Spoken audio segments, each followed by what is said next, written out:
হুম। আচ্ছা দেখো, আজকে আমরা কারেন্ট ইলেকট্রিসিটি একটা নতুন একটা টপিক নিয়ে আমরা আলোচনা করব। তো আমরা যে বিভব জিনিসটা পড়েছিলাম, তড়িৎ বিভব। বিভব জিনিসটা কি? বিভব জিনিসটা তোমরা যেটা জানো যে কোনো অসীম দূরত্ব থেকে যদি একটা একক ধনাত্মক আধানকে আনা হয়, অসীম দূরত্ব থেকে যদি একটি একক ধনাত্মক আধানকে তড়িৎ ক্ষেত্রের কোনো একটা তড়িৎ ক্ষেত্রের কোনো একটা বিন্দুতে আনতে যে পরিমাণ কার্য করতে হয়, ঠিক আছে, সেটাই হচ্ছে তড়িৎ বিভব। তাকে আমরা বলবো তড়িৎ বিভব, ঠিক আছে। অসীম দূরত্ব থেকে একটা অসীম দূরত্ব, ইনফাইনাইট, অসীম থেকে একটা একক ধনাত্মক আধানকে তড়িৎ ক্ষেত্রের কোনো বিন্দুতে আনতে যে পরিমাণ কার্য করতে হয়, সেটাকে বলবো আমরা তড়িৎ বিভব। আচ্ছা, তাহলে দেখো, একক ধনাত্মক আধান ওয়ান কুলম, ঠিক আছে, ওয়ান কুলম বলছি, ওয়ান ইউনিট, ওয়ান কুলম আধানকে আনতে যদি ডব্লু পরিমাণ কাজ করতে হয়, আচ্ছা যদি আমি প্লাস কিউ পরিমাণ আধানকে নিয়ে আসি, তাহলে তার জন্য কি পরিমাণ কাজ করতে হবে? এই ধরো ডব্লু নয়, ভি, তাকে আমরা কি বলছি? তড়িৎ বিভব বলছি আর কি। একটি একক ধনাত্মক আধানকে আনতে যে পরিমাণ কাজ করতে হয় সেটা হচ্ছে তড়িৎ বিভব। তাহলে কি পরিমাণ কাজ করতে হচ্ছে? ভি পরিমাণ। এক আধানকে আনতে ভি পরিমাণ কাজ করতে হচ্ছে। আচ্ছা, কিউ পরিমাণ আধানকে আনার জন্য কি পরিমাণ কাজ করবো তাহলে? V into Q. দেখো এই জায়গাটা বোঝো, একক ধনাত্মক আধানকে আনতে যে পরিমাণ কাজ করতে হচ্ছে সেটা হচ্ছে ভি। এক আধানকে অসীম দূরত্ব থেকে কোনো একটা বিন্দুতে আনতে যে পরিমাণ কার্য করতে হচ্ছে তার পরিমাণ হচ্ছে ভি। এবার একের পরিবর্তে যদি এখানে কিউ আধান আনি, প্লাস কিউ পরিমাণ আধানকে যদি অসীম দূরত্ব থেকে একটা নির্দিষ্ট বিন্দুতে আনতে যে পরিমাণ কাজ করতে হবে তার ভ্যালু কত হবে? একের জন্য যদি ভি হয়ে থাকে, কিউ এর জন্য কি হবে? ভি ইন্টু কিউ, ঠিক আছে। এটা কি? এটা হচ্ছে কার্য। কি পরিমাণ কার্য করতে হচ্ছে? কিউ আধানকে আনার জন্য যে পরিমাণ কাজ করতে হচ্ছে সেটা হচ্ছে এটা। আচ্ছা, কার্যটাকে আমরা কি দিয়ে প্রকাশ করি? ডব্লু দিয়ে। তাহলে ডব্লু সমান আমি কি বলতে পারি? ভিটি, ঠিক আছে। দেখো এই জায়গাটা ভালো করে বুঝলাম, একটা একক ধনাত্মক আধানকে অসীম দূরত্ব থেকে একটা তড়িৎ ক্ষেত্রের কোনো নির্দিষ্ট বিন্দুতে আনতে যে পরিমাণ কার্য করতে হয় সেটাকে বলি আমরা তড়িৎ বিভব, ভি বলে থাকি, ঠিক আছে। তো এক আধানের জন্য কি পরিমাণ কার্য হলো? ভি পরিমাণ।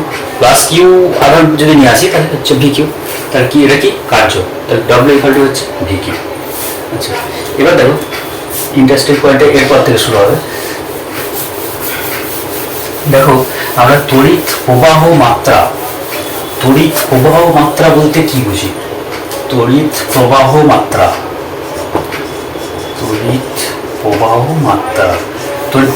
আমরা কি প্রকাশ করি? আই সমান কি বলি? কিউ বাই টি। তার মানে কি? প্রবাহ মাত্রা হচ্ছে, এটা হচ্ছে তড়িৎ আধান। একক সময়ে যে পরিমাণ তড়িৎ আধান কোনো পরিবাহের মধ্যে দিয়ে প্রবাহিত হয়, একক সময়ে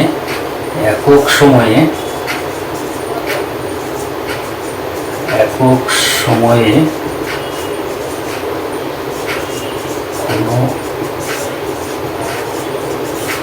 পরিবাহীর মধ্য দিয়ে যে পরিমাণ আধান, তড়িৎ আধান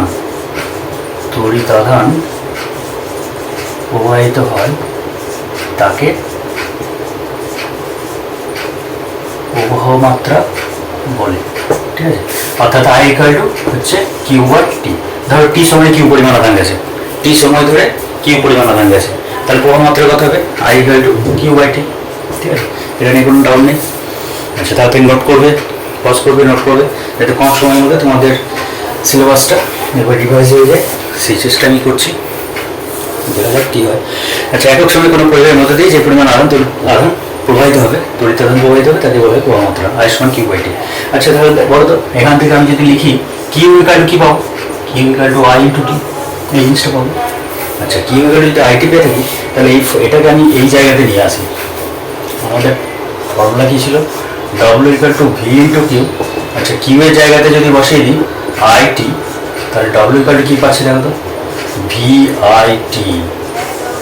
W equal to V I T, আমাদের এই ইকুয়েশন চলে আসছে। আচ্ছা, ডব্লিউটা সমান কার্য, তো ডব্লিউ মানে ওয়ার্ক ডান, কার্য। আচ্ছা, ঠিক আছে, ডব্লিউ সমান যদি কার্য হয় তাহলে ক্ষমতা কাকে বলে? পাওয়ার মানে কি? কার্য করার হার, তার মানে কি কার্যবাহী সময়, কার্যময় সময় মানে ডব্লিউ বাই টি। ডব্লিউ মানে কি পেয়েছি, ডব্লিউ মানে পেয়েছি V I T by T, টি কেটে যাচ্ছে, পড়ে থাকছে কি ভি আই। আচ্ছা পাওয়ারটা যদি আমি পি দিয়ে প্রকাশ করি, পি সমান তাহলে আমি কি পাচ্ছি V I, P equal to চলে আসছে আমাদের ভি আই পাওয়ার, ঠিক আছে। পাওয়ার সমান হচ্ছে আমাদের ভি আই, ঠিক আছে। আচ্ছা এবার পি সমান ভি আই, ঠিক আছে। পি সমান যদি ভি আই হয়, আইকে কি আমরা রিপ্লেস করতে পারি বা ভিটাকে কি রিপ্লেস করতে পারি? হ্যাঁ অবশ্যই পারি। আমরা ওহমের সূত্রতে পড়েছিলাম ভি সমান ছিল আই আর। আচ্ছা ভি এর জায়গাতে যদি এবার আই আর বসিয়ে দিই, আই আর ইন্টু আই, তাহলে কি পাবো দেখি, আই স্কোয়ার আর। তার মানে পি সমান পাচ্ছি দেখো আই স্কোয়ার আর। আচ্ছা ঠিক আছে। আচ্ছা আই ইকুয়াল টু তাহলে যদি ভি বাই আর যদি হয়ে থাকে, তাহলে পি সমান যদি ভি আই হয়, ভিটাকে রেখে দিলাম, আইটাকে রিপ্লেস করছি ভি বাই আর দিয়ে, তাহলে কি পাচ্ছি দেখো পি ইকুয়াল টু পাচ্ছি ভি স্কোয়ার বাই আর। আচ্ছা এটাও একটা হতে পারে। আচ্ছা আরকে যদি এবার আমরা রিপ্লেস করি, আর ইকুয়াল টু কী হতে পারে ভি বাই আর। আচ্ছা ঠিক আছে। আর পি সমান কি আছে এখানে আই স্কোয়ার আর আছে, ঠিক আছে। আই স্কোয়ার রাখলাম, আর এর জায়গায় লিখছি ভি বাই আই, তার মানে কী পাচ্ছি দেখি ভি আই পাচ্ছি, যাই হোক ভি আই। তিনটে ফর্মুলা আমাদের, পি সমান হচ্ছে আই স্কোয়ার, পি সমান হচ্ছে ভি স্কোয়ার, পি সমান হচ্ছে ভি আই, ঠিক আছে। পাওয়ার, পাওয়ারে আমরা এই তিনটে ফর্মুলা আমরা যখন আমাদের যেমন প্রয়োজন হবে আমরা সেখানে সেভাবে ব্যবহার করবো।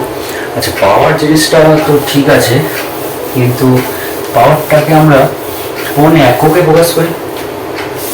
পাওয়ার বা ক্ষমতা, পাওয়ার বা ক্ষমতা, এটাকে কোনো বৈদ্যুতিক যন্ত্রের যে ক্ষমতা, কোনো বৈদ্যুতিক যন্ত্রের যে ক্ষমতা, সেটাকে আমরা কোন এককে প্রকাশ করি?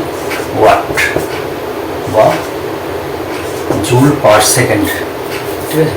আর এর থেকে বড় একক হলে তখন আমরা বলি কিলোওয়াট, ঠিক আছে।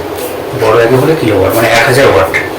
1 কিলোওয়াট মানে হচ্ছে 1000 ওয়াট।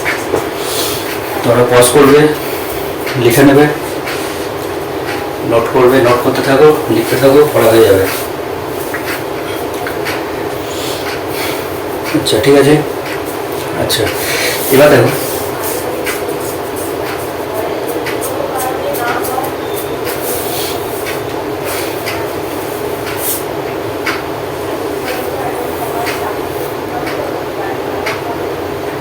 দেখো কোনো বৈদ্যুতিক যন্ত্রের কোনো একটা বাল্ব, আমাদের ঘরে যত বৈদ্যুতিক যন্ত্র আছে সমস্ত বৈদ্যুতিক যন্ত্রের একটা করে পাওয়ার থাকে, ঠিক আছে। প্রত্যেকটা বৈদ্যুতিক যন্ত্রে, যেমন ঘরে একটা ব্যবহার করা হচ্ছে বাল্ব ব্যবহার করা, যেটাকে বলা হচ্ছে তোমার 100 ওয়াট। বাল্বটা হচ্ছে 100 ওয়াট। আমরা অনেক সময় বলি 100 ওয়াটের বাল্ব, কোনোটা বলি 20 ওয়াটের বাল্ব বা 24 ওয়াটের বাল্ব। এখন সব এলইডি হয়ে গেছে, তো এলইডিতে 20-24 এসব হয়ে গেছে। আর তার আগে অনেক আগে তখন ছিল এই যে ভাস্বর বাতি, যেটা সেই ভাস্বর বাতিগুলো এরকম ছিল 100 ওয়াট, 60 ওয়াট এসব ছিল। পাখা, আমাদের ঘরে যে পাখাগুলো ঘুরে আর কি, সেগুলো ধরো মোটামুটি 40 ওয়াট। হিটার, বৈদ্যুতিক হিটার যেগুলো থাকে প্রায় 1000 ওয়াট, ঠিক আছে। তো এগুলো হচ্ছে পাওয়ার। তো অবশ্যই এই ওয়াট বলার সঙ্গে সঙ্গে আরেকটা জিনিস এখানে উল্লেখ করতে হবে, সেটা হচ্ছে আমাদের যে সাপ্লাই লাইন, যে কারেন্ট, যে সাপ্লাই লাইন যেখানে কারেন্ট ফ্লো হচ্ছে, সেখানকার ভোল্টেজটাকে অবশ্যই বলে দিতে হয়।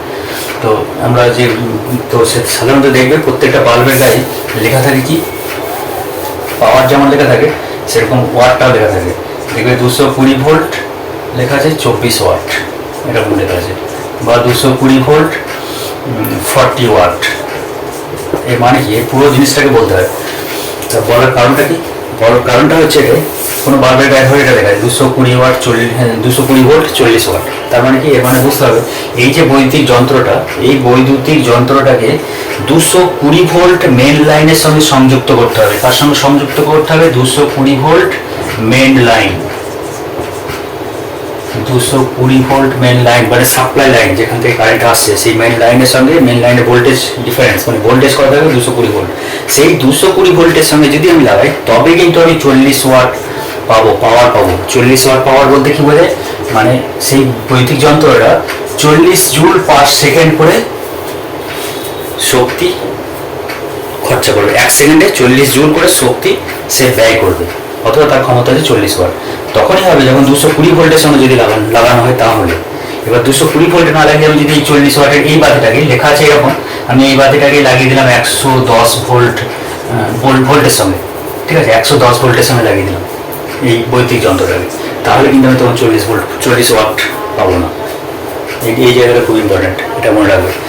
আমি যদি 220 ভোল্টের সঙ্গে লাগাই তবে কিন্তু 40 ওয়াট পাবো। সেই জন্য আমাদেরকে বললাম না যে 100 ওয়াট 220 ভোল্ট, প্রত্যেকটা ওয়াটের সঙ্গে আর কি ভোল্টেজটাকে অবশ্যই উল্লেখ করে দিতে হয়, আর না হলে জিনিসটা ঠিকঠাক বোঝায় না। বৈদ্যুতিক বাতির যে ক্ষমতা বা যেটা বলতে চাইছে সেটা ঠিকঠাক বোঝায় না। আচ্ছা, তাহলে এবার একটা গন্ডগোল এরকম একটা হয়েছে ধরো, তো তাকে এবার সলিউশনটা কী করে করা যেতে পারে সেটা একটু দেখে নিই। ধরো আমার যে বৈদ্যুতিক বাতিটা আছে সেটা হচ্ছে 220 ভোল্ট লেখা আছে, 40 ওয়াট লেখা আছে, ঠিক আছে। এবার আমি ভুল করে এটাকে 110 ভোল্ট লাইনের সঙ্গে সংযুক্ত করে ফেলেছি।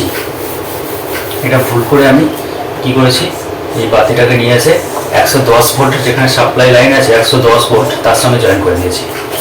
তাহলে সে কি করে, তার পাওয়ার তখন কত হবে সেটাকে আমাকে দেখতে হবে। তো সেক্ষেত্রে আমরা কি করব, এই যে বৈদ্যুতিক বাতিটা আছে আমার, সেই বৈদ্যুতিক বাতিতে কি কি দেওয়া আছে, ভোল্টেজের ভ্যালু দেওয়া আছে 220 ভোল্ট, আর পাওয়ার দেওয়া আছে 40 ওয়াট। তো এখান থেকে আমি রেজিস্ট্যান্সটাকে বের করে নিতে পারি, ঠিক আছে। কী করে বের করবো, আমাদের ফর্মুলা কি আছে, ভি সমান হয় ভিআর, ভি সমান কি হয় আইআর। ভিটা আমার দরকার নেই, আমার আরটা দরকার, ভি আছে আর আইটাকে আমাকে রিপ্লেস করতে হবে। তাহলে আমাদের ফর্মুলা হচ্ছিল ভি সমান আইআর, তাহলে আইটাকে যদি সরিয়ে দিই তাহলে ভি বাই আর, তার মানে ভি বাই আর, পি মানে হচ্ছে ভি স্কোয়ার বাই আর। তাহলে আমাদের যে ফর্মুলা আছে সেখানে কি বলা আছে, পি সমান হচ্ছে ভি স্কোয়ার বাই আর, অথবা আর ইকুয়ালটা হবে কি ভি স্কোয়ার বাই পি। আচ্ছা, ভোল্টেজ কত দেওয়া আছে দেখো, ভোল্টেজ কত দেওয়া আছে 220 ভোল্ট, এখানে বসা 220 ইন্টু 220 ডিভাইডেড বাই পাওয়ার কত দেওয়া আছে দেখো 40, বসিয়ে দাও। তাহলে এটা কাটলে কত হবে 2, এটা হচ্ছে 11, এটা হচ্ছে 1 1 0, 11 11, 1 2 1, এইটা এত ওহম রেজিস্ট্যান্স পেয়ে গেলাম আমরা, ঠিক আছে। তাহলে এই যে বৈদ্যুতিক বাতিটা আছে এর আমি রেজিস্ট্যান্স পেয়ে গেলাম, রোধ পেয়ে গেলাম। এবার রোধ যখন পাওয়া গেছে তখন এই রোধটাকে আমি কোথায় লাগাবো, 110 ভোল্টের সঙ্গে, মানে আমার এখানে একটা সোর্স, এখানে আমার যে কানেকশন লাইন মেন যেটা মেন লাইন সেটা হচ্ছে আমার 110, আর রেজিস্ট্যান্স কত আছে 1210 ওহম রেজিস্ট্যান্স দেওয়া আছে। তাহলে এই রেজিস্ট্যান্স যদি হয় তাহলে পাওয়ার কত হবে, পি ইকুয়াল টু কত হবে সেটা আমাকে দেখতে হবে। আচ্ছা, কী কী দেওয়া আছে এখানে এই ইনফরমেশনের মধ্যে দেখে নাও, রেজিস্ট্যান্স দেওয়া আছে 1210 ওহম, আর কি দেওয়া আছে ভোল্টেজ দেওয়া আছে 110 ভোল্ট। আচ্ছা, পি সমান, পিটাকে বের করতে হবে। পি সমান আমাদের ফর্মুলা কি আছে, ভিআই আছে, অথবা এই যে আমরা বের করলাম এটা সমান হয় কি ভি স্কোয়ার বাই আর হয়। তাহলে ভি এখন কত দেওয়া আছে দেখো 110 ইন্টু 110 ডিভাইডেড বাই আর কত আছে দেখো 1210। তাহলে একটা শূন্য কেটে দিই, এটাকে কাটি, 11 1 1 11 11 কাটলে 10, তার মানে 10 ওয়াট। দেখো কী হয়ে গেল 10 ওয়াট। আবার ছিল কত 220 ভোল্ট লাইনের যে বাতিটা 40 ওয়াট আমাকে ক্ষমতা দিচ্ছিল, 220 ভোল্ট মেন লাইনের সঙ্গে লাগালে সেটা 40 ওয়াট সে ক্ষমতা দেখাচ্ছিল, মানে 40 জুল পার সেকেন্ড করে সে শক্তি ব্যয় করছিল। কিন্তু এই বাতিটাকে যদি আমি 110 ভোল্ট লাইনের সঙ্গে লাগিয়ে ফেলি তাহলে তার পাওয়ার কী হয়ে গেল 10 ওয়াট, তার পাওয়ার কমে গেল, ঠিক আছে। তাহলে আবার একটা জিনিস তো কীভাবে বুঝতে পারছো বলতো, বোঝা যাচ্ছে যে ভোল্টেজ সাপ্লাই লাইন, এই ভোল্টেজ যদি কমে যায় তাহলে ভোল্টেজ কমে গেলে পাওয়ারটাও কমে যাবে, ঠিক আছে। এরপর অনেক ইন্টারেস্টিং অঙ্ক আছে, আমি সবগুলোই যাবো ধীরে ধীরে। আচ্ছা, তাহলে এটা ক্লিয়ার হয়েছে, পজ করবে, নোট করবে, জিনিসগুলো বুঝে যাবে পরপর। ফিজিক্স একদম কঠিন নয়, physics step by step follow করলে সুন্দরভাবে শিখতে পারবে। আচ্ছা, ঠিক আছে।